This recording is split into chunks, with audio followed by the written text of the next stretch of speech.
हमारा और आप जो समाज के चुने हुए जो उत्तरदायित्व को निभाने वाले वरिष्ठ नायक हैं, इनका भी विशेष संबंध है। समाज को के दुख दर्द को समझने का जैसे संत को पीड़ा होती है, आज बहुत अपने उद्बोधन में सदगुरु कबीर साहब के ज्ञान उपदेश की कैसी जरूरत है। आज समाज को ही नहीं, छत्तीसगढ़ को नहीं, पूरी मानव जाति को इसका उल्लेख अपने उद्बोधन में माननीय भूपेश बघेल जी ने किया। सदगुरु की करुणामय वाणी, आपने कहा प्रेम के बिना, समरसता के बिना आप कितना ही कुछ विकास कर लो, लेकिन मानसिक समरसता नहीं है, मानसिक सद्भाव नहीं है, तो लड़ाई ही होगी, युद्ध ही होगा। ये हम क्यों सोचते हैं कि भाई हम भारत पाकिस्तान हिंदू मुस्लिम है इसलिए लड़ रहे हैं?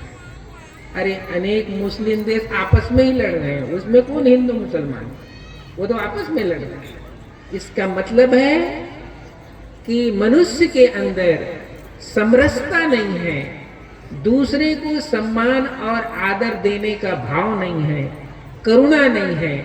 और शिक्षा तो बहुत है, हम 1 मिनट में कहां से कहां पहुंच जा रहे हैं, लेकिन उससे ज्यादा हमारे और आपके बीच की जो दूरी बढ़ रही है, उस दूरी को समाप्त करने के लिए आज से 600 साल पहले सदगुरु कबीर साहब इस धरती पर आए।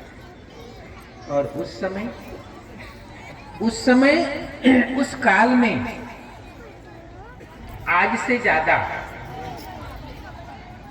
आज तो आप सब यहां बैठ करके सत्संग सुन रहे हैं, वो ऐसा समय था जिसको बैठने के लिए कहा जाता है वही बैठता है, दूसरे बैठ नहीं सकते।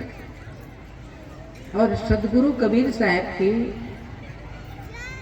ने जिस विधा को इस समाज को दिया वो क्या था जानते हो? जिस समाज में साहेब आए उसमें उपदेश करने का काम, सलाह देने का काम और कुछ सजेशन देने का काम केवल पंडित और मुसलमानों में मौलवी कर सकता था। सामान्य आदमी की हिम्मत नहीं होती थी, उसको केवल सुनना पड़ता था। लेकिन सदगुरु कबीर साहब ने चौराहे पर खड़े होकर उपदेश करने का, सत्य को कहने का जो धारा प्रवाहित की, उसके कारण ही आज हम भूपेश बघेल जैसे नायक को इस पूरे पंडाल में बैठे हुए अंतिम पंक्ति के आदमी को देख सकने की दृष्टि पैदा हुई। ये कबीर साहब की देन है। ये किसकी देन है? ये कबीर साहब की देन। और इस देश में वे ही नायक, वे ही नेता जिसकी दृष्टि समाज में अति पिछड़ा किसी भी रूप से वो है, उसके दर्द को महसूस कर सके, उसको देख सके, उसकी जरूरत है। आपने अपने उद्बोधन में जो पूरे विश्व की एक समस्या है, पूरे मानवता के लिए क्या खतरा मंडरा रहा है, अनेक उदाहरणों से आपने आपको समझाया, आपको बताया। आपके जो अनुभव है समाज के बीच में वो बहुत ही कारुणिक है। और हम बैठ करके इसी आपके विचार को सुन रहे थे कि जैसे बहुत सारे लोग होते हैं जिनको अपने से मतलब होता है, बहुत दूसरों से मतलब नहीं। लेकिन जैसे सदगुरु कबीर साहब कहें, मैं रोऊं इस जगत को, मोको रोए न कोई।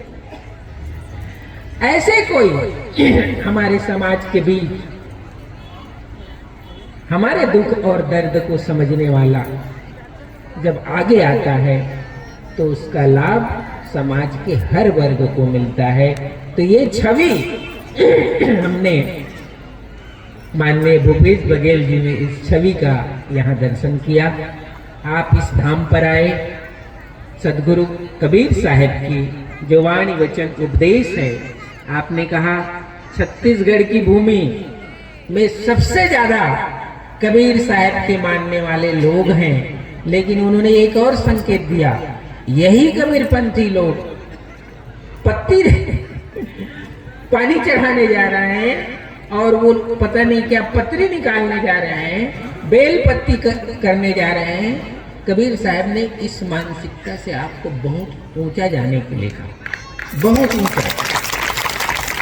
उन्होंने कहा था उस समय, कर बहिया बल आपने छाड़ी वीरानी आस, जाके आंगन नदी बहे सोकस मरे प्यास।